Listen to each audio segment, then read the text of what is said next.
All right, so this is what we're working on this week. Just a turbo swap and an ECU Masters EMU Black going into it today. Obviously it's going to take some fab work here, so that's what we've got going on for this week. All right, first things first is we're going to remove the ECU. So on most cars you'd think that it would be on the passenger footwell area here. Oh, his flare is just sitting here, and it's actually not.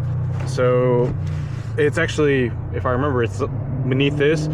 I have a really good idea it's beneath this only because this is the speed limiter controller, which is tied into the ECU, which is wired into right here. For those who don't know, the speed limit in Japan is set to 180 kph. Is like the fastest you can go, and then they have a cut. This obviously prevents that from happening. With the EMU, we won't be using that, so we can just remove that and he can get rid of it or whatever. So I'm just gonna grab some tools and we'll start pulling this panel out here. Okay, so this ECU is actually takes quite a bit more to remove. So as you can see, I've got the carpet pulled up here, and the reason why we got the carpet pulled up is because of this vent right here covers the ECU. So there's a little tang right there, and the easiest way I found was to actually just take my pry tool and just wedge it to push down on the nipple, and once I pushed it down far enough I was able to pull this off. So it came off. After that it came off relatively easily. In terms of the glove box, you've got the under panel trim here that has these little expanding screws, so you just unscrew those real quick.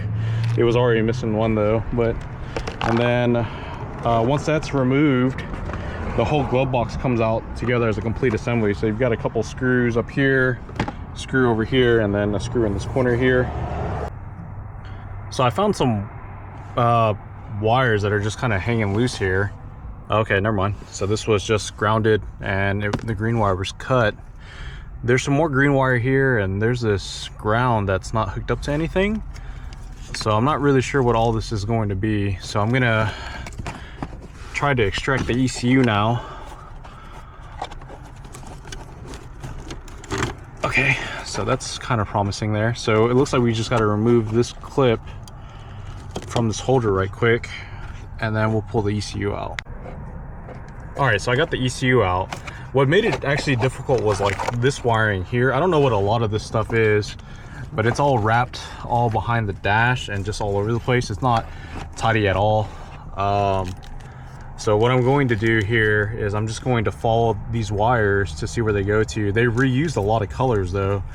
So I'm gonna try to just kind of undo this wiring here. I mean, I'm hoping that it's all speed limit cut related, but I mean, like, look, where's this wire going to? This wire is like running up to this bundle here, and I have no idea what any of this goes to. So look, there's just, this wire is just kind of sitting back there. And it's all like running through the dash. Maybe it's gauges? I don't know. Or there's something else back here. Maybe a boost cut defender. I'm not sure.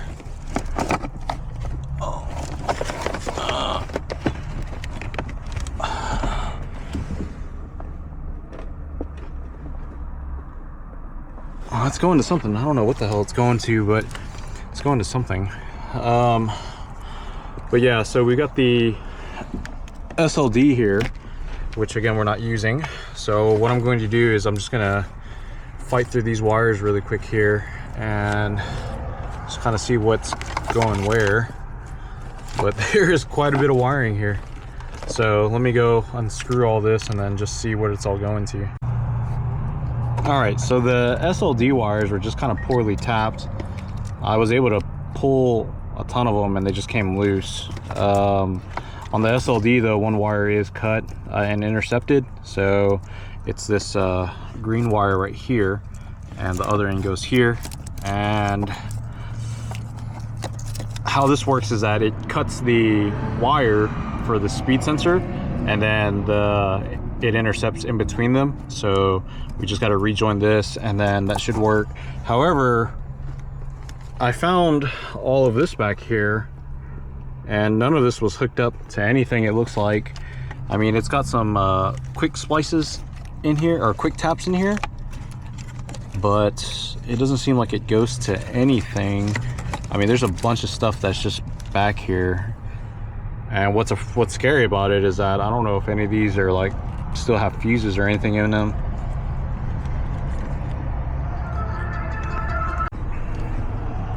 Okay, so this bundled mess was sitting over here, and when I finally untangled it all, this goes to the ECT reader, which is like their toll tag basically, which is that guy.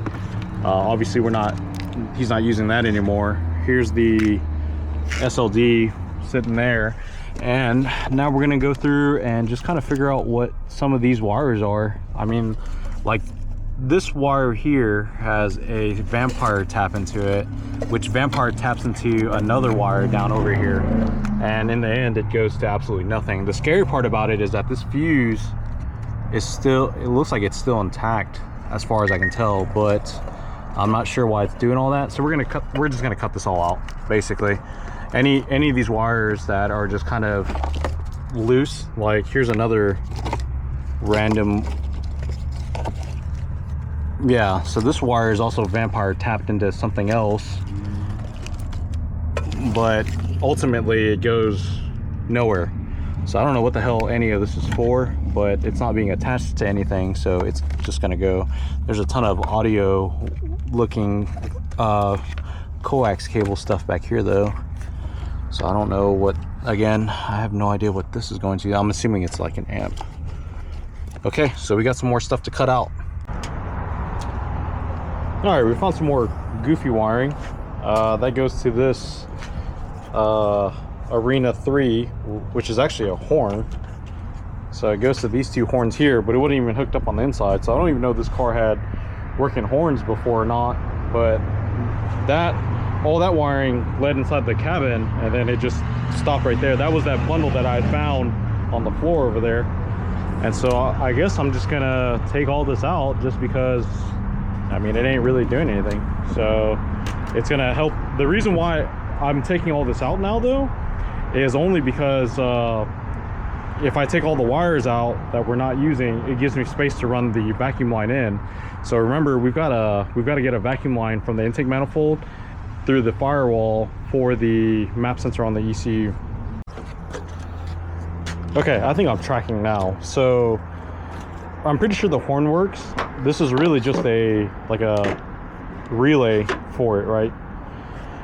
The reason why I figured it works is because it taps into the factory harness here with a vampire tap, no less. But so, and then I'm pretty sure that the wires going in just is like a remote wire for the horns. But again, they weren't hooked up to anything. So I wonder if this car like had an aftermarket steering wheel, or there is also a chance that this thing makes like different noises, like you can change the horn. I don't know though. So we're just gonna go ahead and put that all back in. This green and black wire though, again, was just running into the inside to nothing. So I think we're just going to, I'm gonna leave that one in place. And what I'll do is I'll just kind of wrap it up and then tuck it in the corner. And this was just, the relay box here was just kind of sitting down here. So, all right, anyways, so yeah, I pulled out two red and black wires that were just ran to the inside to not do anything. I'll go ahead and reinstall these horns really quick though. Here's some more goofy stuff. Clearly a coolant temp wire, right? It runs inside, goes somewhere behind the dash. There's not a coolant gauge. I'm not sure what that's for. Now, I think we did get lucky though, because there was this I thought it was an electrical line, and let me walk back over here and show you guys.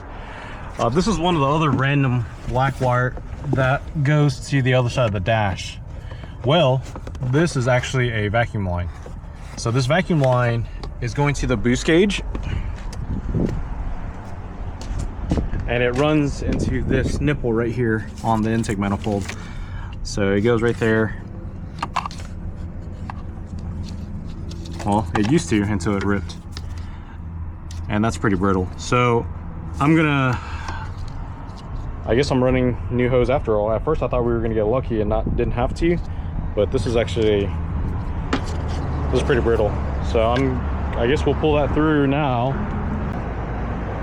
Uh-oh, I went to go plug the EMU in after I got the vacuum line ran, and the connectors are wrong.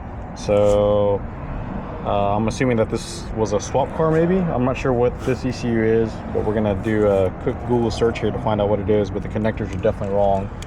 So I'm gonna take a picture of that, send it to the owner really quick. I believe he's the one that ordered the plug and play adapter, so see if he can get that all sorted for us. But that definitely sucks.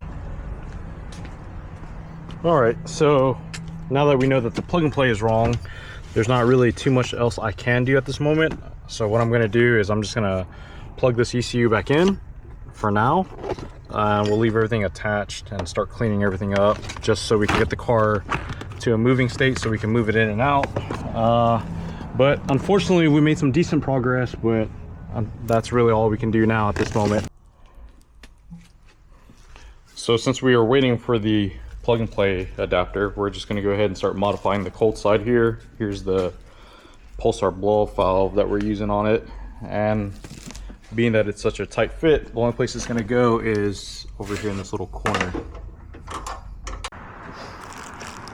All right, so we got the blow off valve flange, clamps, O-rings. This is clearly inspired by another popular brand here, just by the looks of it. Still seems nicely made though. So we're just gonna pop it in right here, call it a day ish. Yeah, that should work. All right, so we got this pipe marked up. Jeremiah's got the upper pipe for the IAT, but we ended up finding this weird damage here. I'm not even sure how that even happened, because the pipe, when it sits in the car, actually sits like this. It sits like sideways. So I'm not sure how it got that damaged, because it almost looks like a pulley hit it, but I just don't know how. Anyways, so we've got it marked off for the blow-off valve. We'll go ahead and have Jeremiah throw a little bit of welds on this to fix that, and just to make sure that it's good to go. And then he's already working on the IAT. And so the blow-off valve is, like I said, going to sit in this corner, and then that should clear us on the fog light over there.